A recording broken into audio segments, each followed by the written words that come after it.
All right, we're now T-minus 20 seconds until liftoff of Starship Flight 6. This will mark our second attempt to catch the Super Heavy booster at the launch tower, as well as 10, 9, 8, 7, 6, 5, 4, 3, 2, 1. 4, 3, 2, 1.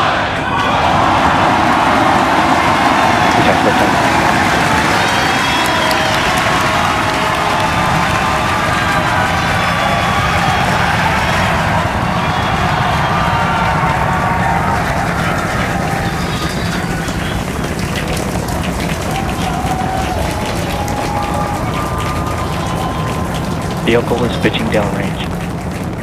Booster Raptor, chamber pressure nominal.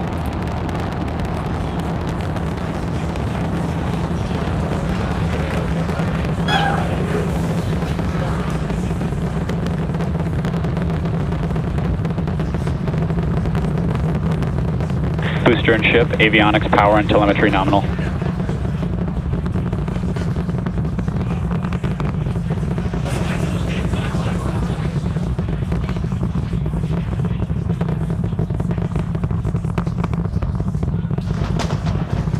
All right, we're just a little over a minute maximum into flight. dynamic pressure. We're about 6 miles away, so all the sound's still hitting us here. Hearing good call-outs that power telemetry nominal, that's flying straight and true. We do see all 33 Raptor engines lit up on telemetry screens. At this point, we've passed through that point of maximum aerodynamic pressure, that max Q. Now, coming up in just a little over a minute from now is going to be hot staging. So we're going to see the 6 engines on the ship ignite while still attached to the booster. Just before that, we'll see all but 3 center engines on the booster shut down. In what we call MECO, it's most engines cut off instead of main engine. And so while we continue to watch it go up, a lot of our flight controllers looking at all the systems around the tower. Again, we have to send a manual command. Just about 30 seconds away from hot staging.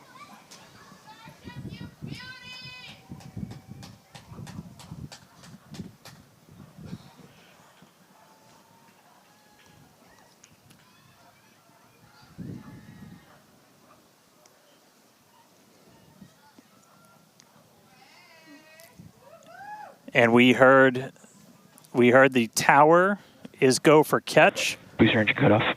The return flag is set for true. Ship engine start up. Stage separation. All right, hot staging confirmed. Booster 6 out of 6 boost back lit on the ship. Booster boost back going. We heard that we are go for catch. Kate, Jesse, take the views. Hopefully I got a booster coming home real soon. Wow, from our view here, Dan, great views of planet Earth behind that Super Heavy booster. Right now it is performing the Ship boost back burn. nominal. Good news there, telling us that the pressures inside the ship are good. That is the second stage, or the upper portion of the vehicle. Follow along with the telemetry on the bottom of your screen.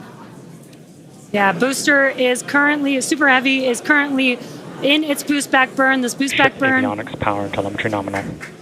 this boost back burn lasts just a little bit over a minute. So we've got a little, approximately 30 seconds left. We've had shutdown of that boost back burn. Up next will be hot stage jettison.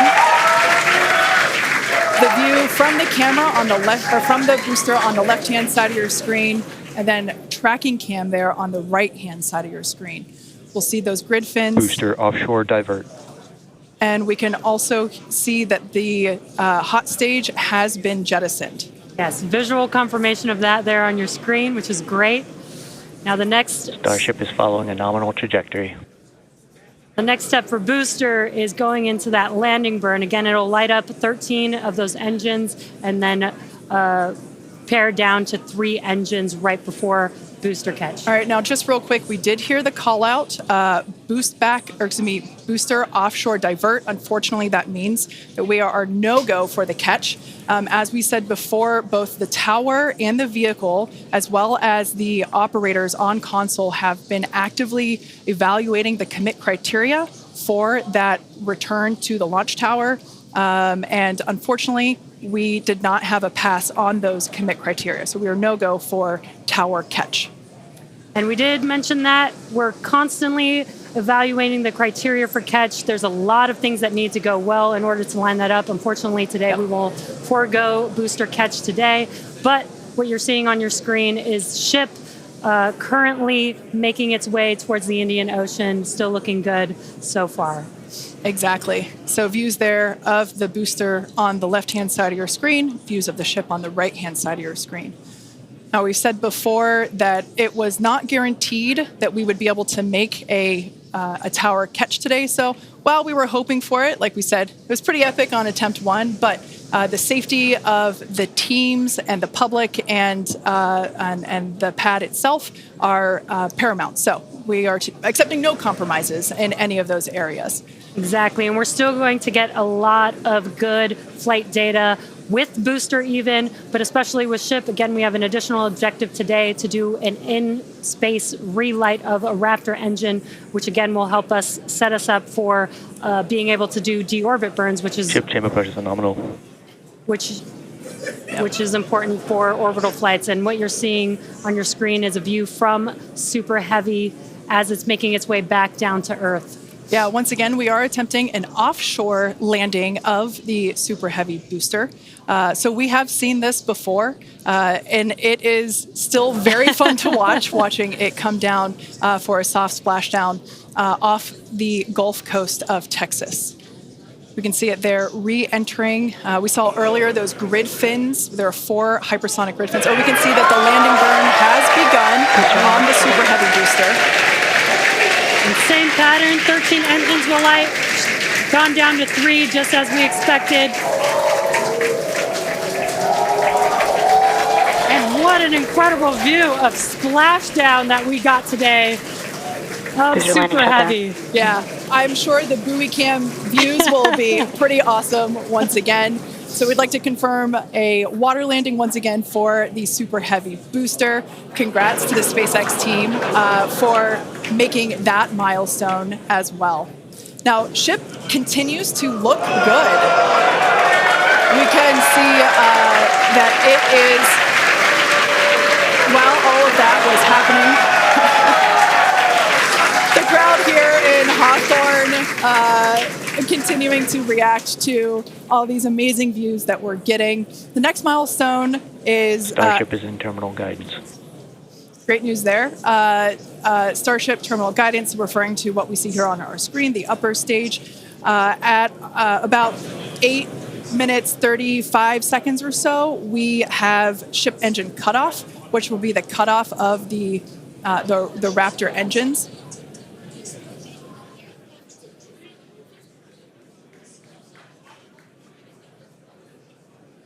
We can see on our screen ship giving us some incredible views brought to us by Starlink.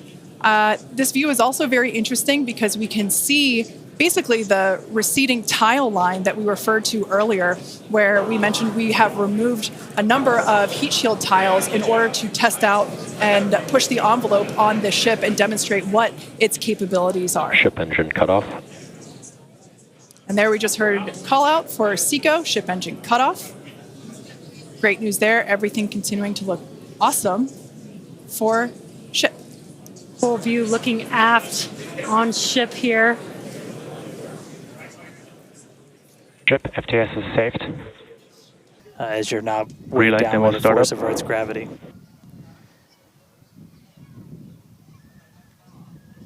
And Just shut down. heard the call out for startup. There's some light. There's that Raptor relit. And shut down. All right, there you have it. The first time ever lighting a Raptor while in outer space. Way back down to Earth, bottom right-hand corner of your screen.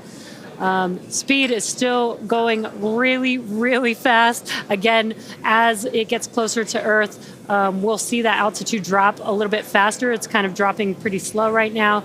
And again, as we get closer and closer to literally the surface of the water, then we'll start to see that speed pick up. And if we can make it through this re-entry, we will attempt to do that flip maneuver once again and splash down in the ocean. Exactly. Like we've been saying, we are testing beyond the perceived limits of the vehicle. We want to go learn more about the ship, and this is a great opportunity to do that. So really pushing the flight hardware in a flight environment to help inform these future designs. As we've mentioned, it has a different heat shield. This heat shield is not the same generation as what we flew last time. This one is one generation older. So we are also testing out new secondary thermal protection materials. So basically, like if the heat shield isn't in this one spot, can this other material protect the metal is the thinking there. Also, checking of the ship's structural strength in those areas where we're looking to add that ship catch hardware just to see if it survives entry. So yeah, as we've been saying, we've done a lot of calculations and simulations. This view right here is super cool. This is looking out from the aft engine bay, basically at the bottom of Starship. Then on the center left-hand panel, if you will, we have one of the forward Starship flaps, so one of the flaps located at the top of the vehicle. Underneath that is one of the aft end flaps, like the one that we see in the main picture there on the right-hand side of your screen. Now, these views as the vehicle continues to enter the Earth's atmosphere, drawing a crowd once again here at SpaceX in Hawthorne as folks tune in as the mission continues on. Now, the next event that we have coming up, we should hear the call out that the vehicle is transonic around T plus 1 hour and 2 minutes or so. That means that the vehicle is traveling near the speed of sound. We say near the speed of sound because there are certain parts of the vehicle where airflow is going faster and other parts where it's going slower. So it kind of teeters there on the brink of the speed of sound. So once we have equal flow on all parts, then we'll hear it's subsonic.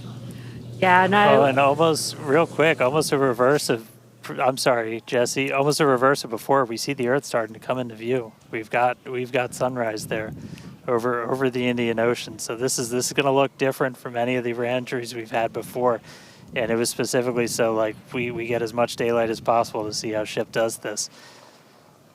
Over to you, Jesse. Sorry about that. Dan, great minds think alike. That's exactly what I was going to point out, is that we're getting a lot clearer view of the Earth in the background with the different temperatures that we're seeing, with the different colors of that plasma around the ship, which is really, really cool to see. Again, we are pushing the limits of ship today, but so far everything is looking pretty nominal. We'll see how the next few minutes goes. Yeah. Like we've said before, don't be surprised if this is not entirely smooth sailing all the way down to the ocean's surface. Similar to Flight 5, we are targeting the same splashdown location in the Indian Ocean, but we are not expecting to recover the vehicle. Right, and we were getting some glimpses of the flaps. The flaps so far are looking pretty good. We're not seeing any burn through. There's those flaps again. In that hinge area, which is our most concerning area there. That's great news for us for now. Again, the next few minutes could change as we continuously push those limits. Yeah, once we slow down a little bit, once we're subsonic essentially, so I think that's about 1,200 kilometers an hour. Once we're down below that, that's when we're going to kind of dip our nose down and get that more aggressive angle of attack. Normally we're just belly flop right into the water, pretty much, that position. But if we're going to be able to do return to launch sites, we're going to want to be able to fly with a little bit more of an angle of attack, get you a little bit more range as you're coming through. And so this'll be just a test to see quite how far can we push it. And obviously we're going to do these kind of tests way out here in super remote areas before you ever try to bring a ship back to a place like Starbase. Starship remains on a good entry trajectory. External temperatures are coming down. All right, great news there. That tells us that we are through the phase of peak heating. So we are expecting these temperatures to continue to come down. Once again, we are targeting a soft splashdown in the Indian Ocean off the northwest coast of Australia. We can see these beautiful views of planet Earth coming in. Yeah, this is very different, where we had nighttime views of the ship as it was re-entering, and now we've got daylight. It is about an hour or so after sunrise there in the Indian Ocean. So pretty cool to see this.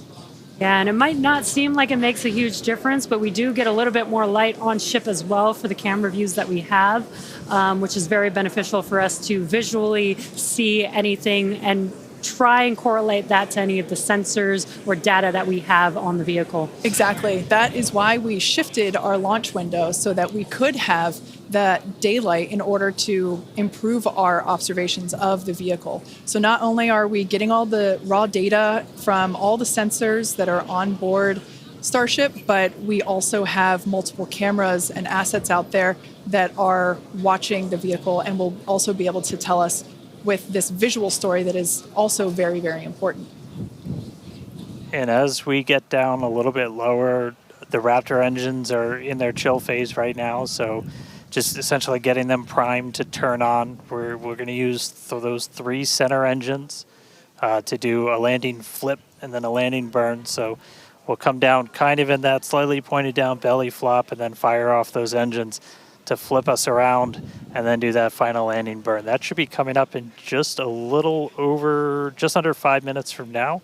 And then hopefully we start hearing some call outs on transonic and subsonic as we slow down. Again, once you hear Starship as subsonic, keep a close eye on the flaps. They're going to be working overtime essentially to maintain control of the ship as we get a little more aggressive with this.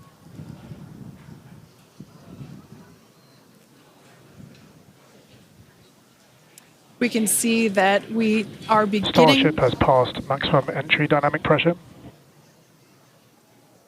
All right, great call out there. But we can see on this view here that we do have some heating there on that looks like one of the forward flaps on Starship.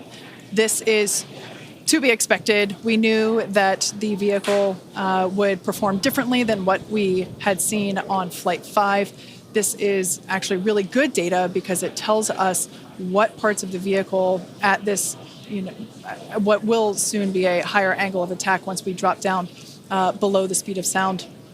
We'll have a higher angle of attack, meaning we're going to be flying nose down, basically. So yeah, this is good news, but we can actually, looks like that heating is starting to cool off there. Yeah, it's a little burn through. Again, it is important to note when we start seeing that through the ship's descent as well. So like Kate was saying, we're getting some really good data here. It looks like the other flaps are doing a little better than the one that has a little burn through, which is some good news. Again, constantly watching. We've got a couple minutes until we're expecting to make it all the way back down to Earth. Exactly. And like we said before, we are not expecting to recover the ship, although that would be great. It would be a nice bonus if it happened, but it's not really in our expectations today. We really want to push the hardware, as we've been saying, but really the telemetry and the data and the video that we receive all the way to the end is truly what we're looking for and will help inform the future designs of this vehicle. We can see some flap movement as the camera is moving around. That's what you're seeing there is the flaps adjusting. And we have a camera on one of the flaps there this is the view that you're seeing there. And you can also see the graphic in the bottom. Starship is slowing down past Mach 1. And call-outs aligning with this, you can see the orientation of the vehicle starting to change. You can follow that graphic at the bottom of your screen. Again, that is why those flaps are changing. They control the orientation of the vehicle. Yeah, there are Yeah, 4. this is. Go ahead, Dan. Starship has started the subsonic belly flop, remains on a good trajectory. I was gonna say this is when things will start to get a little interesting. So this is when we're moving slower than the speed of sound. You can see that nose slowly start to tip down, and we're gonna try and maintain flap control the whole way. But we are just a couple minutes away from hopefully doing a landing flip and landing burn if the flaps can hold together. Yeah, this is such a cool view. This reminds me of when we first performed the belly flop maneuver on the high altitude test with serial number 8. We saw the ship come back through, and I always wondered what it looked like from the ship's perspective, and this perspective, I think, helps inform that. We will be, as Dan said, we will be dipping down a little further and really be flying nose first. This higher angle of attack, we're intentionally doing it to stress those aft flaps, and that will help inform the limits of flap control in order to collect data for future landing profiles.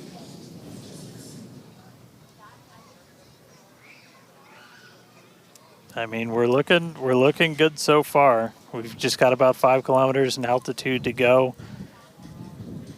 We'll ignite the engines when we're still just a couple 100 meters over the ground, do that flip. Starship is and passing landing through burn. 5 kilometers altitude, remains on a good trajectory. I have a feeling this is going to look so cool as it passes through the clouds. Obligatory shout out to the entire avionics team on Starship. And there's that nose down orientation.